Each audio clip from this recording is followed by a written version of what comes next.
Dadperfectrevenge. I never thought I'd end up here, staring at my phone in a hospital bed 3 days after open heart surgery, realizing my son had blocked my number. The discharge nurse had just told me I'd be going home in 2 hours, and I had nobody to pick me up. My apartment was 40 miles away, and I couldn't even afford cab fare. I was 60 years old, and for the first time in my life, I understood what it meant to be completely abandoned. My name is Eugene Crawford. For 32 years, I was a floor supervisor at Ford's Dearborn plant. Started on the line in 1985, worked my way up to managing the paint shop operations. Rain or shine, I was there at 6 a.m., making sure those F-100s rolled out perfect. The chemical fumes finally got to me, though. Years of breathing that stuff, even with masks, and my ticker started giving out. Plant doctor said it was occupational exposure, but workers' comp barely covered the basics. I retired early at 57 when Ford offered buyouts. Wasn't much choice really, my pension covered, rent and groceries, nothing fancy. But I was proud of what I'd built. Raised my boy Bradley alone after his mother Linda died in a car accident when he was 8. Worked double shifts, skipped meals, drove the same beat-up Chevy for 15 years, all so Bradley could have opportunities I never had. And it worked. Bradley got into University of Michigan, then law school, landed a job at one of those downtown Detroit corporate firms, the kind with marble lobbies and coffee that cost more than I used to make in a day. He married Jennifer, a marketing consultant who specialized in lifestyle brands, which, far as I could tell, meant selling overpriced stuff to people with too much money. They lived in Birmingham, one of those suburbs with more bathrooms than my whole apartment had rooms. I was happy for him, proud even. Sure, the visits got shorter, phone calls became texts, Christmas became a $50 gift card to some restaurant I couldn't afford even with the money on it. But he was busy, successful. That's what I told myself. Then came the chest pains. Started during the plant closure ceremonies last spring. Stress, I figured. Watching 30 years of American manufacturing disappear will do that to you. But one Tuesday morning, I collapsed in the Meijer parking lot. My neighbor, Mrs. Peterson, found me and called 911. Doctors at Henry Ford Hospital said it was serious. Triple bypass surgery. The chemical exposure had damaged more than just my lungs. They needed to operate within a week or I might not see 65. Surgery alone was $85,000. Medicare would cover most of it, but not everything. And I'd need help recovering, someone to drive me to appointments, help with medications. I called Bradley, took him 8 hours to call back. When he did, there was noise in the background, voices, clinking glasses. He was at some kind of business dinner. "Dad, this is really bad timing," he said. I could barely hear him over the conversation and music. "Jennifer and I are at a client event. Can I call you tomorrow?" "Bradley, I'm in the hospital. They're saying I need heart surgery." The background noise went muffled. He must have stepped outside. "What? When?" "Friday. They want to do it Friday." "I'm scared, son."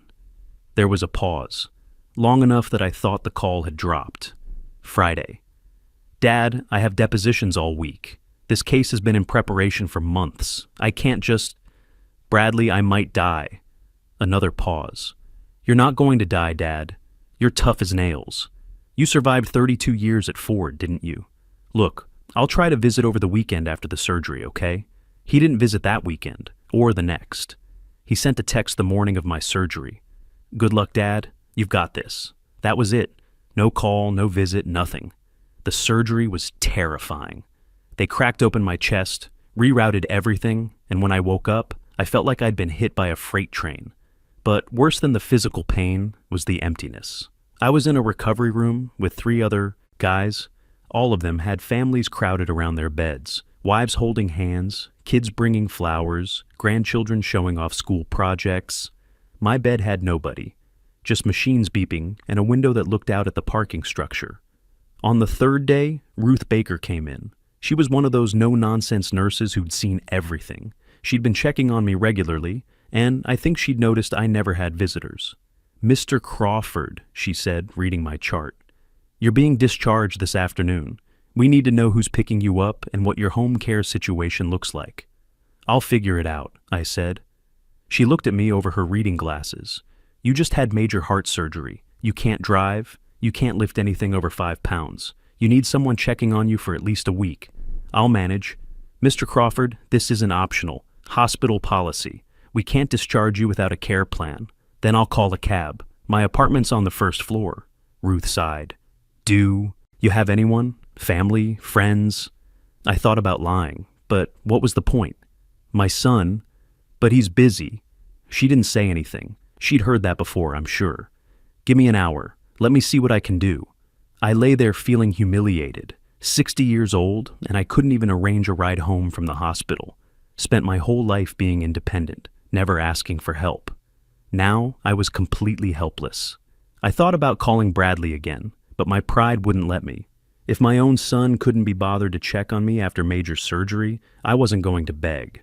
That's when Dr. Kenneth Morrison walked in. I'd met him briefly before surgery. He was the cardiac surgeon who'd done the operation, late 60s, silver hair. The kind of presence that made you feel calmer just by being in the room. Usually had residents trailing behind him, but today he was alone. "Mr. Crawford," he said, pulling up a chair next to my bed. "How are you feeling?" "Like someone cracked open my chest," I said. He smiled slightly. "That's accurate. I did crack open your chest and put it back together quite nicely, if I do say so myself." He picked up my chart, scanned it, then set it down. "Ruth tells me you're having trouble arranging transportation home. I'll figure something out. She also tells me you live alone, 40 miles from here, no family support." Dr. Morrison was quiet for a moment. He had this way of looking at you like he could see right through whatever you were trying to hide. "Mr. Crawford, I'm going to be direct with you. You cannot go home alone, not yet. You need someone checking on you, helping with medications, watching for complications. Without that, you have a significant risk of readmission, or worse. What do you suggest? I can't afford a nursing facility. My pension barely covers rent." He leaned back in his chair. "I have a suggestion. It's unconventional, but hear me out." He paused, choosing his words carefully. "I have a large house, more space than I know what to do with since my wife Sharon passed. I also have a full-time nurse on staff for my own health needs. What if you stayed with me for the next 2 weeks, just until you're stable enough to manage on your own?" I stared at him. "I'm sorry, what?" "You'd have your own room, proper care, meals, everything you need to recover safely." "Dr. Morrison, I can't. That's not. Why would you even offer that?" He stood up and walked to the window, hands in his pockets. "Let me ask you something.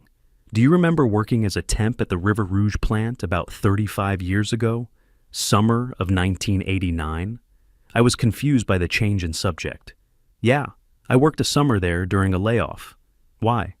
"There was a young guy there, college student, working nights to pay tuition. Broke as dirt." "Sure, I remember. Lots of college kids worked summers." He turned to face me. "January 1990. Coldest winter in 20 years.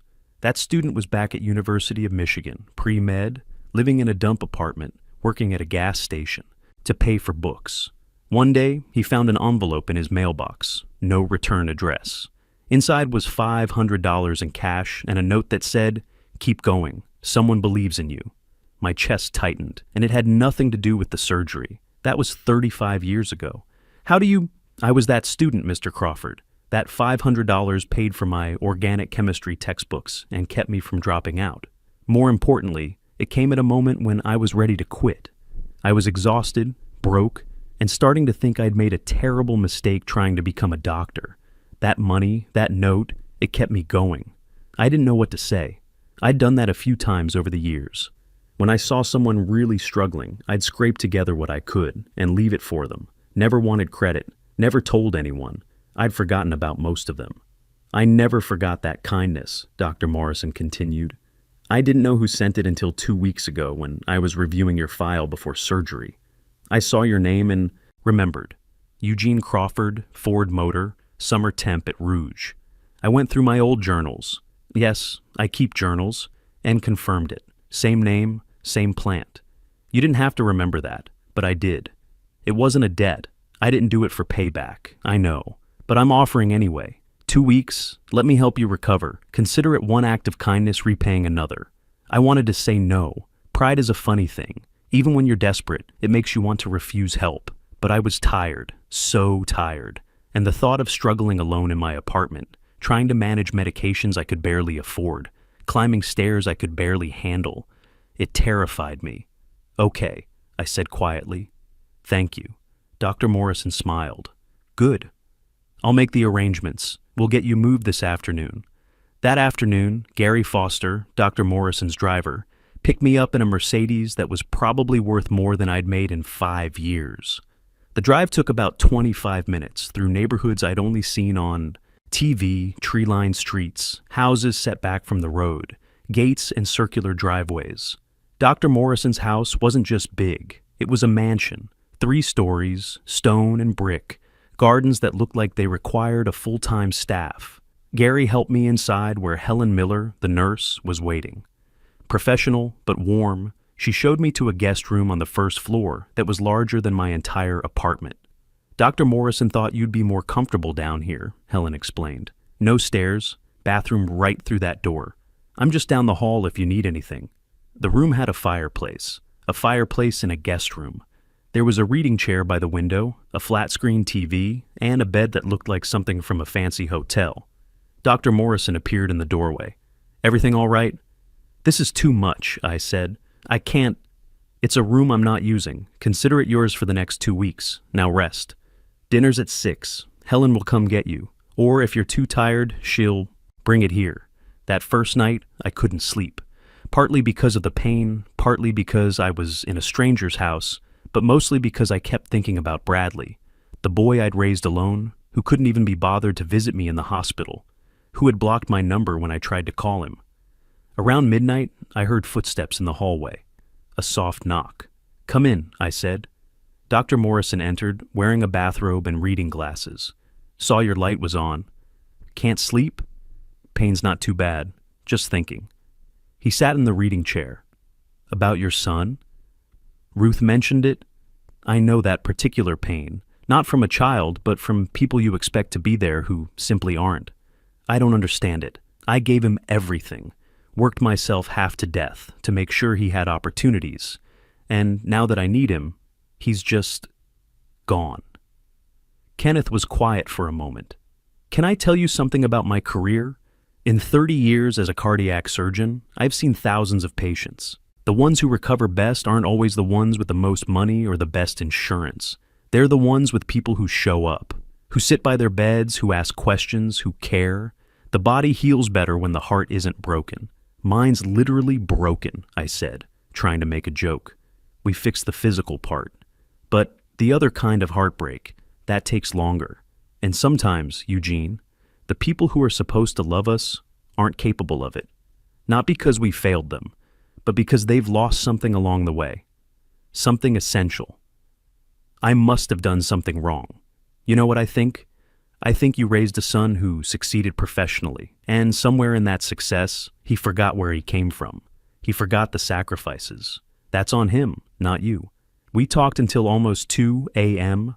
Kenneth told me about his career, his late wife Sharon, who died of cancer 3 years earlier, his own estrangement from his brother, who only showed up after Sharon's death to ask about inheritance.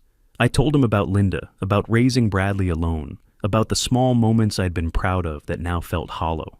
The next 2 weeks passed in a strange blur of recovery and kindness. Helen checked on me like clockwork, managed my medications, helped with things I couldn't do myself.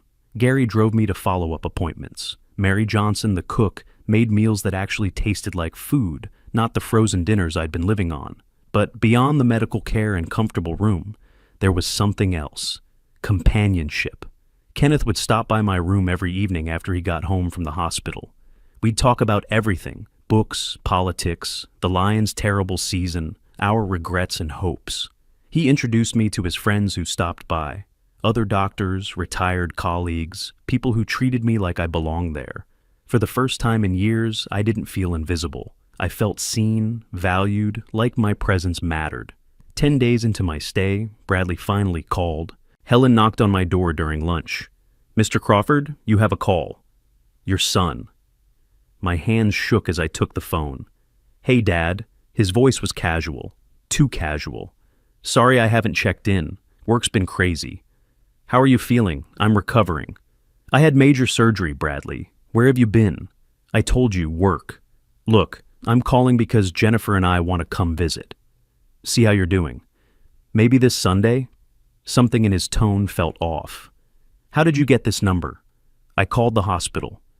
They transferred me. Dad, where are you? Why aren't you at home? I hesitated. I'm staying with a friend during recovery. What friend? You don't have... He stopped himself, but the implication was clear. A friend who actually showed up when I needed help. There was a pause. Dad, don't be dramatic. I was busy. You're fine, right? So, what's the big deal? The big deal? My son was asking what the big deal was about abandoning his father after open heart surgery. The address is 4782 Lakeshore Drive, I said quietly. Sunday at 2. Lakeshore? Dad, whose house are you at? I hung up before he could ask more questions. Kenneth appeared in the doorway. He'd been in his study but must have heard. Your son? I nodded. First time he's checked on me since the surgery. Wants to visit Sunday. Kenneth sat down. Let me guess. He suddenly became available when he found out where you're staying. How did you know? Because I've seen it before. People who disappear during the crisis suddenly reappear when they think there's something to gain. He paused. Eugene, I need to tell you something you're not going to like. My stomach dropped. What?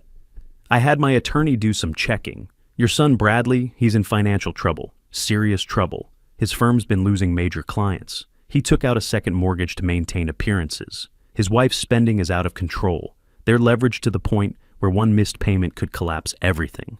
Why would you? Because I wanted to know who had abandoned my patient, my friend, and what I found concerned me. Eugene, I think your son is coming Sunday because someone told him you're staying at the home of Dr. Kenneth Morrison, chief of cardiology at Henry Ford Hospital. The implications hit me like a punch.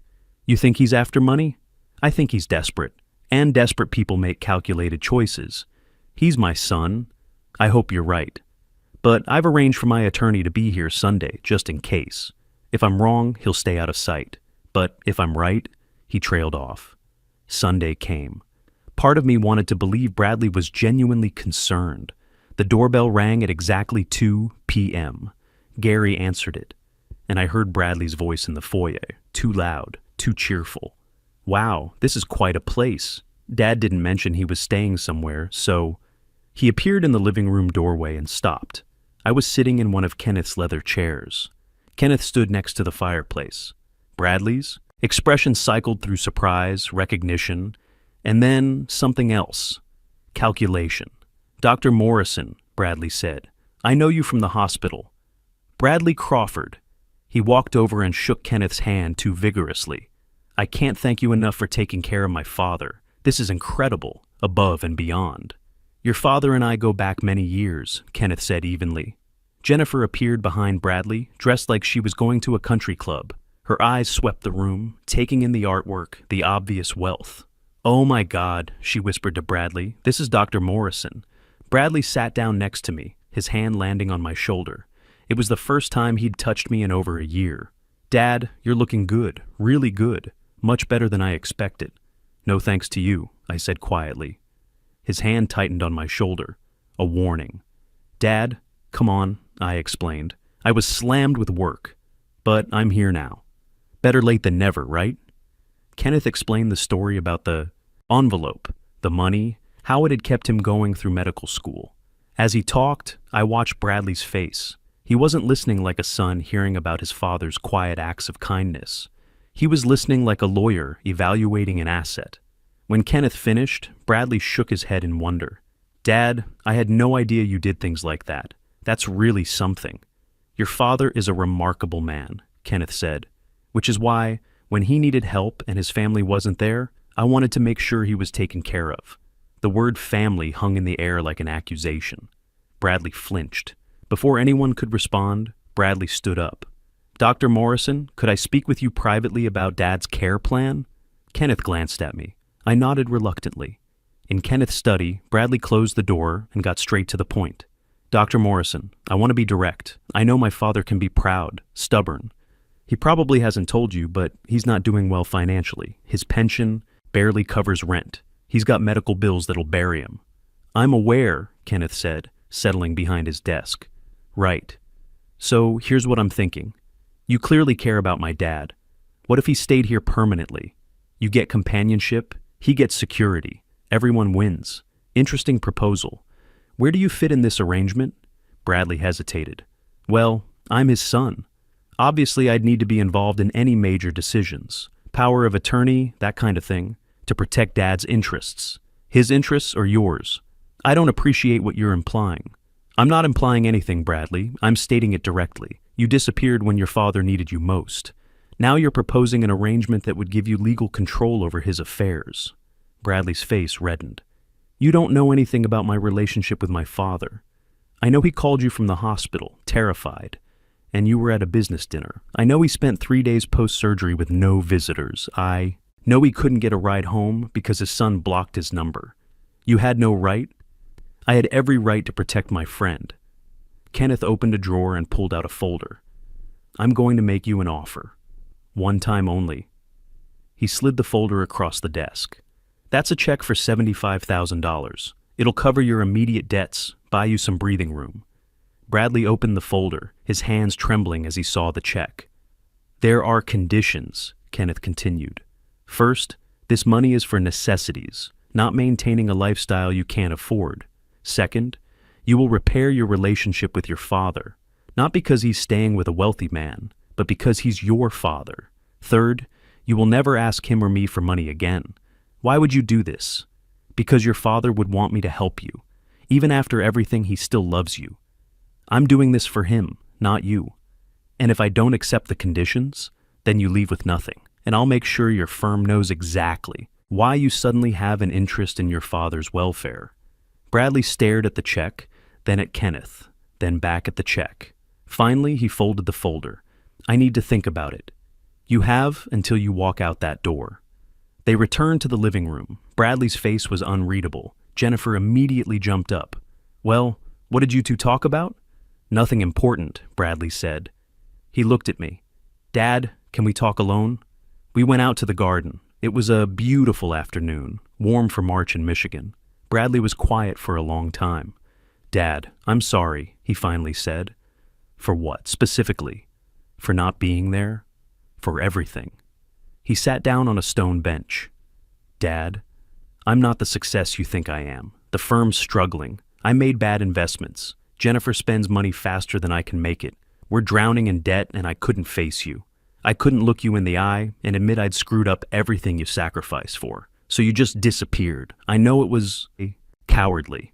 I told myself I'd visit after I got things under control. But things never got under control. And you thought you could use me. Use my connection to Kenneth. He nodded, not meeting my eyes. Yeah. And Dr. Morrison just offered me $75,000 to help with my debts. Are you going to take it? I don't know. The conditions they're fair, but they're hard. He wants me to fix our relationship, to actually be your son again. And you don't think you can do that? I don't know if I deserve to. I sat down next to him. Bradley, when your mother died, I didn't think I could go on. But I had you. And I made a choice. I could wallow in my grief, or I could be the father you needed. So I chose you. Every single day, I chose you. That's what makes this worse. Let me finish. I chose you, and I'd do it again, because that's what love is. It's choosing someone even when it's hard, even when they disappoint you. I looked at him. You failed me, Bradley. You hurt me more than I knew I could be hurt. But you're still my son, and if you want to repair this, not because Kenneth is making you, but because you want to, then I'm here. Bradley started crying. Real tears. I'm so sorry, Dad. I'm so sorry. I put my arm around him, careful of my healing chest. I know. Now, what are you going to do about it? Bradley took Kenneth's offer. Over the next 8 months, he called me every Tuesday and Thursday. At first, the conversations were awkward, but slowly it got easier. He told me about his work, his fears, therapy he'd started, and he visited every other Sunday, sometimes with Jennifer, sometimes alone. A year after my surgery, Kenneth asked if I'd consider staying permanently. Eugene, I have more space than I need and more money than I can spend. You have companionship to offer and stories I want to hear. Why not make this official? I thought about my apartment, the thin walls, the loneliness. Then I thought about the last year, conversations over breakfast, watching games together, having someone who actually wanted me around. Okay, I said. On one condition, I pay rent, $400 a month from my pension. Kenneth laughed. Eugene, my property taxes are more than your annual pension. $400 a month or I'm not staying. He sighed. You're the most stubborn man I've ever met. Fine, I'll donate it to charity in your name. When Kenneth passed peacefully in his sleep 5 years later at 76, it felt like losing a brother. At the will reading, I learned he'd left me everything. The house, the medical buildings, investments worth more than I'd earn in 10 lifetimes. His attorney handed me an envelope. Inside was a note. Eugene, 35 years ago, you gave me $500 and hope. I'm leaving you everything because you taught me that family isn't about blood. It's about showing up. Use this wealth to help others. Be someone's miracle. Today I still live in Kenneth's house, my house now. I've set up a foundation providing grants to medical students from working families. Every recipient gets an envelope with $500 and a note. Someone believes in you. Keep going. Bradley visits every Sunday with his daughter Sarah. They named her after my late wife Linda. She calls me Grandpa Gene and asks me to tell her stories about Uncle Kenneth. Bradley and Jennifer downsized, got their finances straight, and he's learned what really matters isn't the size of your house, but who's sitting at your dinner table. We save each other. Not with grand gestures, but with small acts of kindness when no one's watching. With showing up when it's hard. With choosing someone every day, even when they disappoint you. My son almost lost me, but he found me again. I almost lost everything, but found something better. A brother, a purpose, a real family built not from blood, but from choice. All because I collapsed in a parking lot. And a doctor remembered my name from an envelope he'd received 35 years ago. Sometimes the smallest acts of kindness create the biggest ripples. A $500 envelope changed 2 lives across 35 years, proving that what we give away in our darkest moments often comes back to save us when we need it most. Real wealth isn't measured in dollars, but in who shows up when you're broken, and true family isn't built from blood, but from the daily choice to love someone even when they've failed you.